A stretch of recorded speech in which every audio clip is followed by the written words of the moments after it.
the door! We're coming in! Open the door now!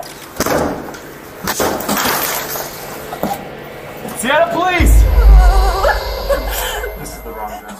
We all make mistakes. It's what makes us human and allows us to grow, evolve, and become better. But the cops in today's video made such huge blunders that they deserve to wear the title of dumbest police officer ever. Hands up. Do not release the dog with his hands up. Do not release the dog with his hands up. Don't. Do not. Get the dog off of it. Get the dog off of it. Get the dog. Members of law enforcement have authority over our well-being, our freedom, and even our lives. So when they make a dumb mistake, there should be hell to pay. There should always be repercussions for our mistakes. Otherwise, we'll never learn. However, reality is never that simple. Sometimes cops do really stupid things, and they get away with it. Will that be the case in today's lineup of dumbest cops? Let's find out.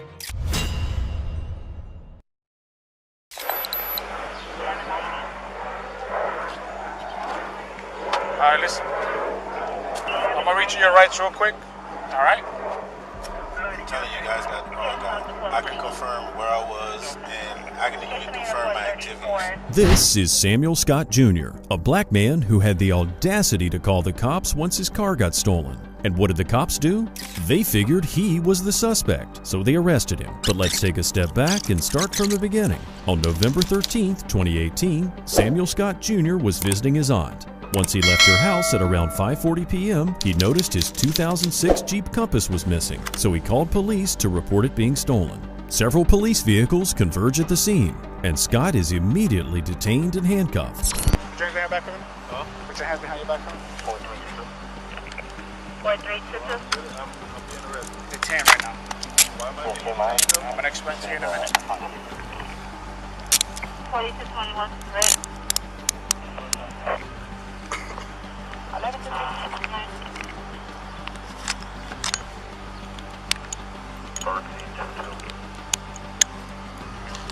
Do that report for me whenever you get it. No, I got him. I got him on my car. Make sure you complete that report because I need that. Okay? Just come with me. Where's your ID? Right there. You're going to take all your stuff. We can't take this. Or this.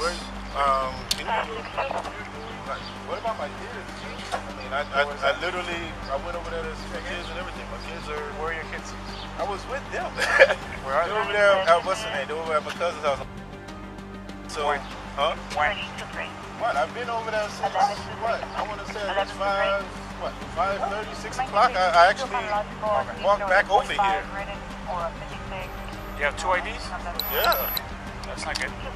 Well, one is an ID and one is a driver's license. Okay. All right. Are you going to take this to my kids or something, or am I going Listen to me. You've been detained. Okay? We'll get the story together. I'll let you know what's up, okay? All right, but...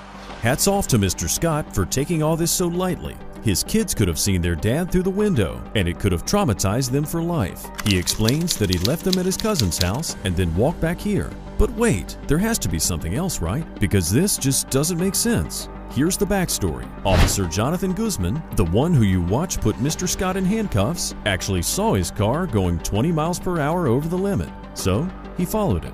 He witnessed the driver crashing into another vehicle and then fleeing the scene. He didn't see the driver's face, but described him as a 6'2" heavy-set black male wearing a white tank top and fleeing the scene. And that really resembles Mr. Scott, right? Who had a white undershirt, not a tank top, beneath the t-shirt. When the officers explained to Mr. Scott he looks like the suspect, he has a clever response. I'm telling you guys got the wrong guy. I can confirm where I was, and I can even confirm my activities. I recently logged off of the VPN at my job. Okay. At what time? Roughly before I came over here, before I called you guys. But I'm telling you, you guys got the wrong guy. The description of the guy that took off in your car is just like yours. But that's half of Miami, bald-headed with a beard. Or even if he had dreads, it's dreads with a beard. But then it's not fair. I mean, like I said, my kids, I called because my car got stolen. My kids are over there. They don't even know what's going on. So what time was your car stolen? I told you, probably around about 5. I didn't pay attention to the time. I really just jumped out of the car to go see. That's it. If you want, like I said, we can go. Like, I had my kids and stuff like that, dropped them off, came over to say hi, And I don't know what happened. I mean, like I said, I know the people that stay across there, over here, all over the place. I don't know what happened. We often come upon situations where police officers just fail to recognize and acknowledge signs and information. Mr. Scott's story sounds perfectly reasonable and plausible. It's more than likely that another man who resembles Mr. Scott in stature could have stolen his car. So why wasn't any of this taken into account? Instead, not only do they detain Mr. Scott, but also decide to arrest him. My car somebody jumped in, drove off. And I'm sorry, but I'm telling you, I didn't do it. I mean, literally, why would I call the police? I mean, I called because my car is stolen. I mean, how me and my kids are going to get home? My pillow, my work ID, my work stuff, all of that stuff is in there. Why would I? That's why I'm like, why am I in handcuffs? If I'm calling them and I'm... Just give me a second, okay? Right. I'm open the window so he's behind them. Again, the cops fail to acknowledge that any of this could be true. For that reason, these cops are some of the dumbest cops ever. Or if they're not dumb, they're just evil. Listen to what this cop says when Mr. Scott tries to explain that he's a decent human being. Also, I don't know if you know, or I've never been arrested. No, one good friend of mine is like City of Miami, Dennis Jackson. He's my pastor, an unretired City of Miami police officer. You never been arrested before? No. Sure about that? Yeah. Never been arrested. Ex-military. What? Are you sure about that? Do you need any more proof that this was a prejudice-induced arrest? It's like this dumb cop cannot wrap his head around the fact that this man has not been to jail before. It's ludicrous. Soon after, Mr. Scott was arrested and charged with leaving the scene of the accident, false reporting of a crime, failure to carry a concealed weapon license, and possession of marijuana. All the charges were later dropped, but Mr. Scott took matters into his own hands and filed a lawsuit against the City of Miami and the 5 dumb cops who were involved in his arrest. His lawyer's asking for $500,000 in damages. If this was California, the sum would be tripled. In case you don't know what I'm talking about, check out our video entitled "When a Suspect Sues Cops and Actually Wins." Not all dumb cops harm innocent civilians. Some do it to themselves, like these TikTok star wannabes. This Orange County Sheriff's deputy has been punished for a video she posted on TikTok. Yet, despite the punishment, she continues to create new videos while wearing her uniform. The punishment came down when her supervisor apparently saw her streaming on TikTok live while on duty. She was reprimanded, but footage from her TikTok account surfaced and she came under investigation. Her colleagues felt the videos were inappropriate and embarrassing. The officer, named Shelby Abramson, was suspended from her job for disobeying her superiors and unbecoming conduct. She claims the suspension came because of the explicit lyrics in one of the videos. Abramson has been creating TikTok videos of herself in uniform since shortly after she was hired by the agency less than 2 years ago. Those TikTok videos have earned her 80,000 followers. According to this internal report, although most of the videos Deputy Abramson posted were benign, some of the audio tracks contained foul language and sexually explicit lyrics. She say, babe, I'm nasty, I say me. So while I you in public, she say me. So. However, it seems she didn't learn her lesson. Or did she? Orange County Sheriff's Office does not allow employees to engage in social media activity that could negatively affect the public perception of the agency and directs employees to refrain from posting agency logos, uniforms, or similar identifying items on personal social media pages. Even so, she continued making videos, although as she claims off-duty. This is what she had to say about her suspension. Okay, so I just kind of want to address that comment right there because that's not the first one that I've recently seen going around. So here we go. Okay, so regarding that, yes, I did get in trouble. Yes, I got suspended, but it was not for doing them on duty. Most of my videos were not done on duty whatsoever. And if it was done in a school, it was done either prior to kids getting there or after kids has already left the campus where I still need to actually be present on campus. My investigation and the reason why I got in trouble was because of the song choice that I did for that one video, nothing else. So maybe she did learn her lesson, maybe not. Some people feel that this behavior is degrading to police officers, but she claimed that she only wanted to show that cops are also human beings and not just bad guys behind a gun. I don't know about you, but I'd rather meet a bubbly, smiling officer in the street than a rugged type with a bad temper and itchy fingers. What about you? Do you agree? Similar to Deputy Adams, another female officer took to TikTok, but her public announcement caused an uproar, and rightfully so. This is Federal Way Police Department Officer Brianna Strauss, and she decided to make a smug public service announcement to all the drivers out there. Take a look at this. PSA to everyone out there. I'm speaking for myself, but I'm probably speaking for a large majority of other officers out there. If we're driving on the freeway in our police car, get the f out of the way.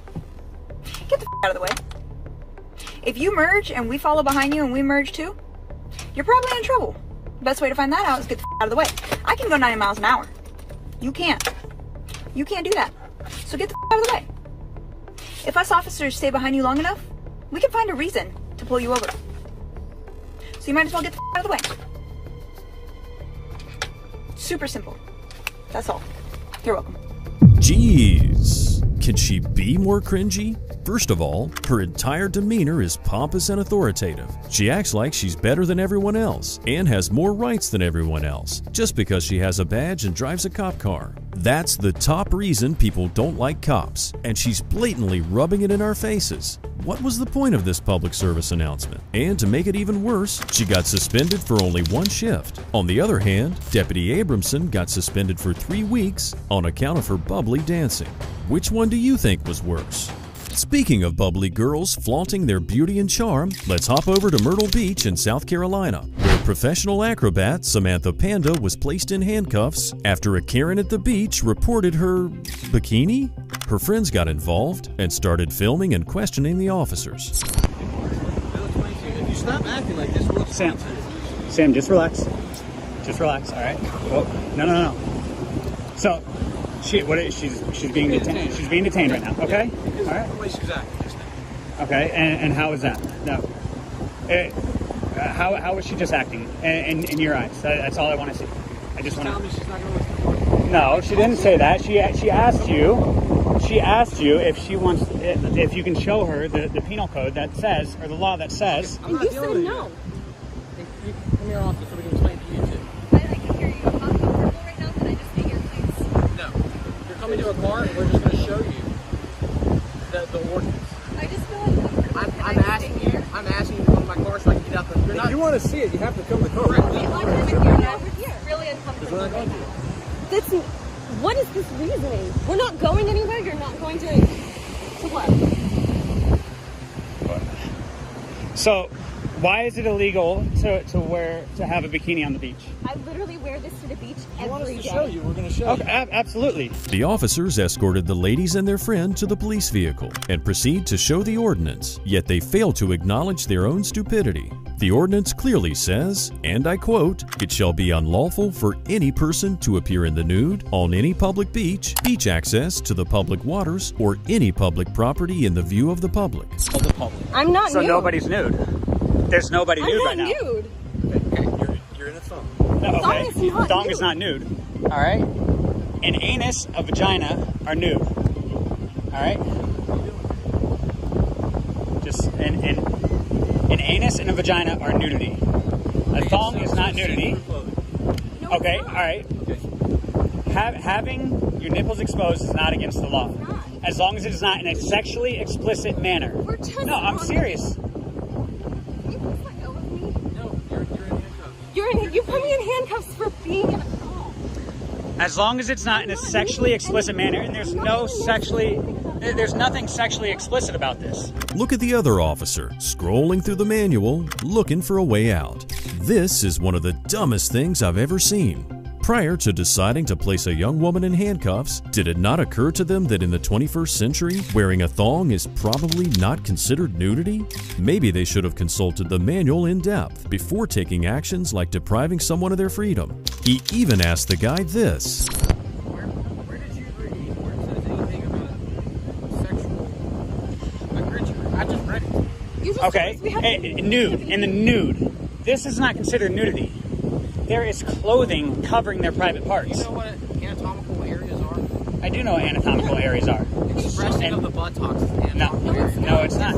Okay, well then there's other girls that have their cheeks exposed. So do the same thing to them. Go put them in handcuffs. It's simple. Like if just because she has a bikini that is more revealing does not mean that she's in the wrong. There are other bikinis. Like look, I can see her butt cheeks. Every bikini on this thing shows your butt. That's why your butt is not illegal. Nothing in there says any quote unquote private parts are not uncovered. Yeah, none of our private parts are uncovered. Where does it say? It doesn't say that. It says nudity. I'm not nude. There's no nudity going on here. Just notice the defeated look on the other officer's face. He knows they're beaten. He's praying that his partner can muster up something from the rulebook, but hopes for that are slowly fading away. The girl's male friend must have noticed that look, as he decided to heat things up. And Acrobat Panda over here is about to make it weird.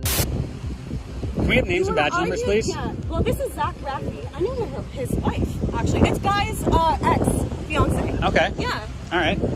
Yeah, she pierced my nipples. And then badge number? 359. And this Officer is... Dick, 368. What's your first name? Kyle. Dick. Okay. Cool. I know. Sam, Panda, Zach, Raffi, Kyle, Dick? This has to be made up, right? Only it isn't.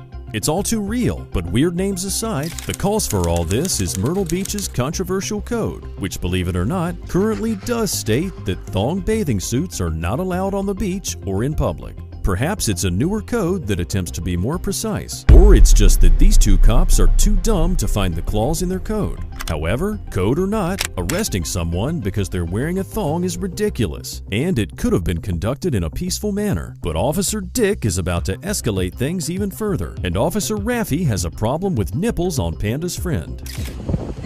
What? You're just gonna sit here and argue with us? Why? Because you don't like the way we're dressed? No, we're waiting for some time. Okay. Great. Can someone grab our stuff? Because like my phone's over there. They do have to be covered. They are covered. They're not. No. Cover this shirt to the beach. Again, I'm talking to her. Okay, I understand you're talking to her, but You need to go over there. no, I'm on a public beach. I'm on a public beach. No, he does not. Look, we have our social distance. We have our social distance. He does not.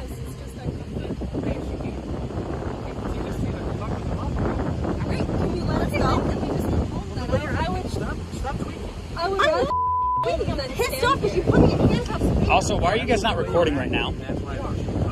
You have no reason to do Okay. no right to do this. It doesn't make sense. You literally told me that it's nudity, and I'm not gay. because of the way you're acting. If you're telling us that we're dressed inappropriately for the beach, and we say, okay, we'll go home, can we just go home? I'm so uncomfortable. Like, I just want to go home. Soon, another officer arrives at the scene. After a brief consultation with Officer Raffi, he approaches the girls and engages in conversation to learn more about their side of the story. It seems that this conundrum lies in the vague Myrtle Beach Code, which can obviously be interpreted in various ways. They come and told us that we're nude, and that we can't be nude on the beach. I'm not nude. I asked him to show me where it says I can't wear a thong. He said no. He told me that he wouldn't show me, and I said, okay, then we're done here. And then he put me in cuffs immediately.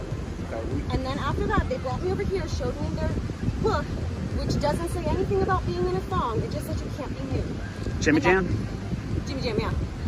So. Geez, here we go with the weird names again. Jimmy Jam is actually John, one of Panda's friends, but there's not much he can do over the phone. The argument continues back and forth, pretty much the same way it did earlier, but at least this officer has the common sense to order Dick to remove the handcuffs. He then goes to his car to have a better look at the code on his computer and explains that thongs that reveal the majority of the butt cheeks, as well as tops that reveal nipples, are not acceptable. Well, here's the thing. The way you guys are dressed, like I said, if your butt is hanging out, yes, that is a violation of our city ordinance, which I've clearly told you. Are you going to address? I'm just curious. Well, listen, they're in bathing suits that are covering up the majority of their behinds or whatever. No, but they're not though. They might be an inch more than mine. Well, then you have to put on something. You cannot have a thong on this butt exposed. You can't do it. It's more safety. But why is there? So what's considered a thong? Because that's a Brazilian cut bikini. We're not getting Brazilian Because, well, it does matter. Because if I'm going to go buy a bikini, I would like to know if I can wear it. But our ordinance just says buttocks. That's all. Okay, so then that's a buttocks over there. So And that's what. Obviously, this topic raises a lot of ethical issues. How much of a buttock can be seen? Who measures this? Should we free the nipple or not? Who will be the judge of what's appropriate and what's not? It's not an issue that can be solved with a vague manual because it directly affects people's freedom to express themselves. Sam Panda took to Facebook in the following days to express how appalled she was at this. I love dogs, and I'm of the firm belief that there are no bad dogs, just bad owners. In the case of Jadarius Rose, a dumb canine operator released the dog on the defenseless man, even though he was ordered not to do so. Rose was a truck driver. Even though he was 23 years old at the time, he looked like a kid, and in that situation, he acted like a kid. The incident started when a police officer decided to pull him over for a missing mud flap. Rose stopped at first, but then kept going, so the cop called for backup and engaged in pursuit. This is the moment he pulled over, but seeing the guns aimed at him, he continued driving. Notice the gun this officer's aiming with. It's going to be close to the road. It's like county line. You'll see there's several units.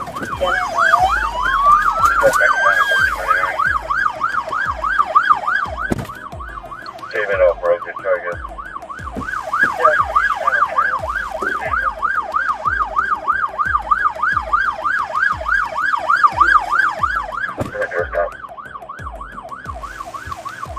Okay, I'm coming through, so.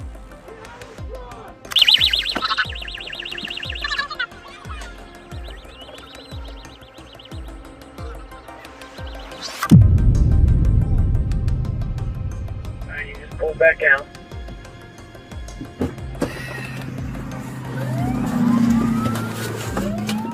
Okay, are you Quick County or Ross County? He took off again. We're heading northbound, 23. 1959 Jackson, I'll have traffic. We're northbound, right lane. He rolled the window down, looked at us, rolled it back up.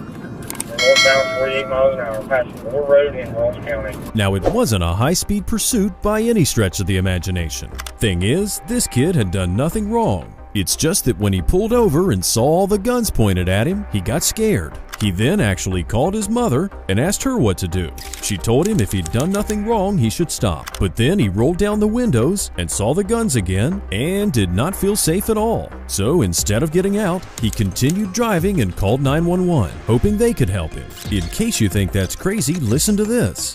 A 911 call that his attorney indicated was Rose seems to confirm that he was afraid. I parked the truck and I was about to comply with them, but they all had their guns drawn out for whatever reason. It seemed like they're trying to kill me. You need to comply with them. I mean, what was he expecting to hear from the operator? This just goes to show how inexperienced and really afraid he was. As the operator instructed him to obey the officers, Rose eventually did, but little did he know what was in store for him. Notice there's a bunch of law enforcement vehicles, including Ohio State Highway Patrol and the Sheriff's Office. And that's when this happened. And that's a dog! Come to me! You don't want bit! On the ground, you're gonna get bit. Come to me, man! Do not let them, don't release the dog. Do not release the dog with his hands up. Do not release the dog with his hands up. Do not release the dog with his hands up. Don't. Do not. Get the dog off of it. Get the dog off of it. Get the dog. As you can imagine, horrific wails ensue from the young driver, pleading for the officers to get the dog off of him. However, the dog does what he was trained to do and does not let go that easily. At this point, the dog still does not let go, and you can see the female officer cover her face in disbelief. Even when the dog is finally off, the kid continues screaming, most likely out of shock more than just the pain. And all the officers seem to be taken aback by what just transpired. And this young man's ordeal isn't over yet. I say have one of motor units open this or whatever. Yeah. Was I not loud enough? You said it 3-4 more times.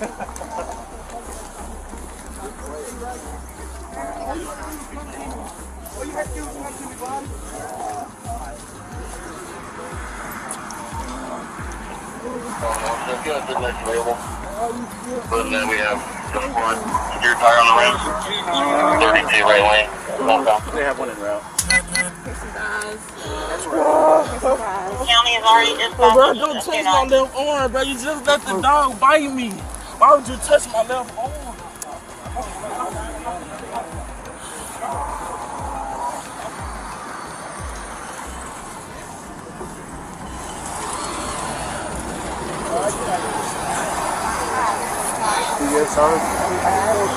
No, why you keep bending my arm? We're trying to get it wrapped. We're wrapping it up. We're not trying to hurt you. Here. There's a pad. Don't even touch it while I got handcuffs on. Y'all just making it worse. Man, and you still laying on me like you pinning me down. I got cuffs on. Nobody is on you. Yes, you are. Look, you're grabbing my shorts. We're trying to wrap you up. I don't need it wrapped up right now. The bearded man you just saw here was Ryan Speakman, the canine handler who let the dog loose. Just to make it clear, it wasn't like the dog slipped loose. The video clearly shows the young driver kneeling with his hands up when the dog runs the other way. Then his handler yells at him, frantically pointing at the unarmed suspect who seems to be surrendering. This certainly brings up some terrible images from our past, and it's not clear what Speakman was thinking at the time as he failed to comment. He was fired from the Circleville PD because he did not meet the standards and expectations we hold for our police officers. We'll come back to this. Now let's see what Rose and his lawyer have to say after a dimwit journalist asked him if the cops firing is enough to make things right. Like that. The police released a statement. They fired the police officer. Is that enough for you? I just hope we don't have time. I'm sorry. Ben, if you could answer that question. Yeah, Tom, I certainly think it doesn't remove the trauma and the physical injuries suffered by Jadarius, who was on his knees, putting his hands in the air, which is the universal sign of surrender. What more can a black person do to say that I'm not putting you in fear? It was enough that he had guns pointed at him when he had pulled over, and he had an assault weapon pointed at him. He called 911, Tom, saying, I'm afraid they're gonna kill me. That is the sentiment of most black people in America when the police pull them over. Jadarius is being represented by Ben Crump, the famous civil rights attorney who's previously represented Randy Cox, Ajike Owens, and the family of George Floyd. In the interview, Rose said that when the dog was biting him, he was terrified and he thought he was going to die. The pain was real, and he was screaming because he just didn't want to die. He also said that he couldn't even see what the officers were doing because he was so scared of the dog that was ripping into his arm.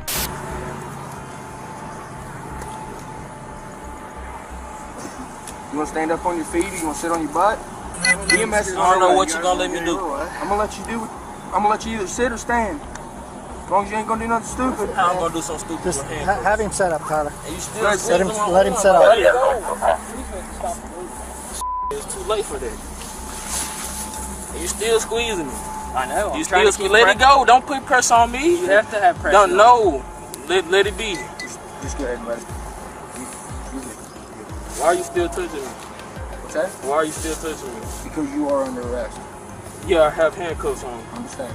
Alright, so you can stop touching me and tell me what I need to do.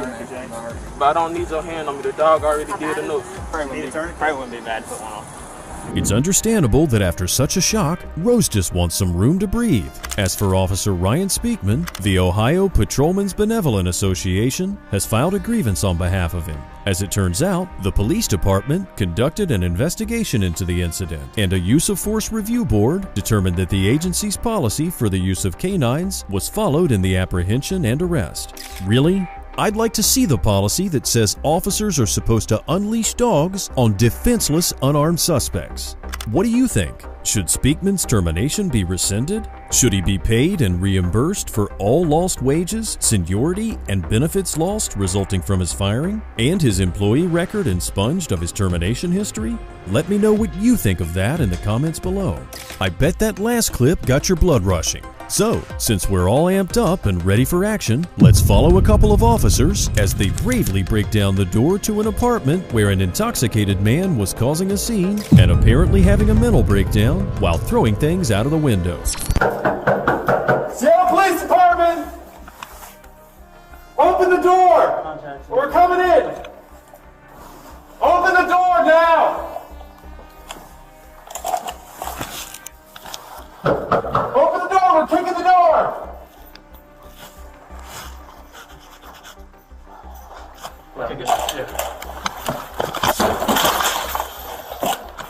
Seattle Police! Moving them on. Show me your hands! Now this looks a little drastic, doesn't it? Well, the thing is, there were several reports. One said that the man was hanging out of the window, while the other said that the suspect was trying to push someone out the window. So it's perhaps justified that these officers would break the door with guns drawn, even without a warrant, if they feared for the victim's safety. However, pretty soon they realized that there's no broken window and there's no suspect. I mean, there wasn't even any mess on the street, but they failed to realize that. Meanwhile, the woman in the apartment is taking a bath, so she doesn't even hear the cops shouting until they're already inside the apartment. Moving that one. Move. Show me your hands! Hello? Seattle Police Department! Inside! Who else is inside? Who else is in here? Nobody! I live alone! What the f***? Why?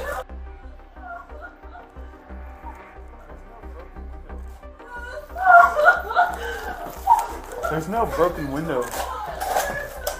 The reason why there's no broken window is that the cops did not just miss the apartment, they missed the entire building. The dispatcher said that the incident was at 3028 First Avenue, but these cops decided to go to 3016 First Avenue, which was half a block away from the actual location. But it takes some time until they realize their mistake. What apartment unit is it?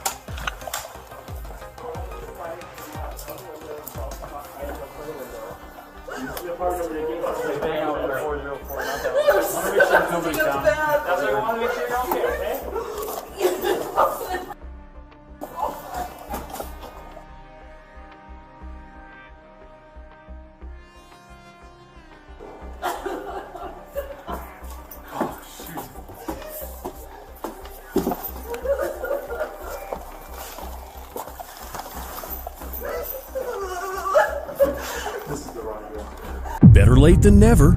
Cops are now certain that they're at the wrong place. In reality, they barged into the apartment of a 45-year-old therapist named Elizabeth Wren. Instead of apprehending the suspect, they were now faced with a sobbing, shaking, traumatized woman. This is the wrong address. This is the wrong address, please. Ma'am, we got to call someone to jump out the window, okay? This is the wrong address. Are you kidding me? Oh my god. Oh my god. The officers then try to explain themselves, but little good that does. Imagine if someone burst into your house while you were in the shower and held you at gunpoint. It must have been scary, and she must have felt like her rights as well as her privacy were violated. Not to mention she could have been shot by a trigger-happy cop. Now she's standing in the hallway, probably half naked. Ma'am, we gotta call someone to jump out the window, okay? The wrong address. Are you kidding me? Oh my god. Oh my god. Oh my god. Alright, man, we're gonna have a supervisor come out here. So this is exactly what's happening. Someone's being thrown out of a window right now. It's in this building or the other building, and it's in 404. We contacted you, we knocked down the Seattle police officers. It sounded like you were the victim of the crime, and you sounded like you weren't able to go to the door, and that's why we kicked it in. I didn't know who the was at my door. I know, I'm sorry about that. I didn't hear you say Seattle police. I didn't hear that at all. I heard open the door, and I was like, who is this? And I did not hear Seattle police. I'm sorry. All. We got I would have answered the door, okay? I understand. I did not hear Seattle police at all. I'm sorry about that. We thought that you were the victim and you were being held captive inside of this room. Right now there's someone else about to throw out of a window, so they're going to go do that. We're going to have a supervisor come in and we'll talk to you through that. I understand it's very, very jarring. I'm so sorry that this happened.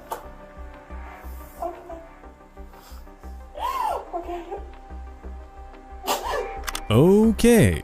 It was incredibly dumb to go into the wrong building, right? But this cop handled the situation quite professionally. He could have just said sorry and stormed out of there and let the supervisor deal with it. But he stuck around, explained the situation in more detail, and tried to calm the woman down. He even apologized multiple times. So that part was handled properly, and considering the circumstances, they were authorized to enter the apartment. Just not that one. Elizabeth Wren is, of course, suing the city of Seattle. Seattle Police Department is getting sued after breaking down the front door and charging into the wrong apartment. The woman who lived there claims she's still traumatized from that day 3 years ago. Tonight, King 5 spoke with her attorney. And it was all unnecessary.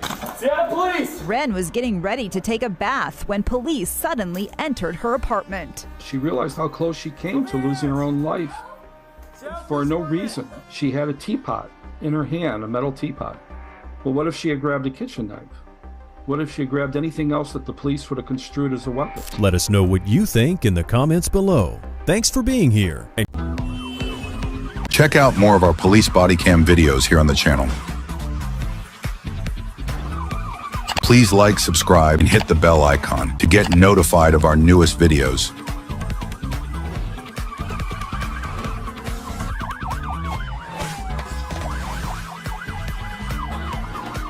In the meantime, check out our latest video here.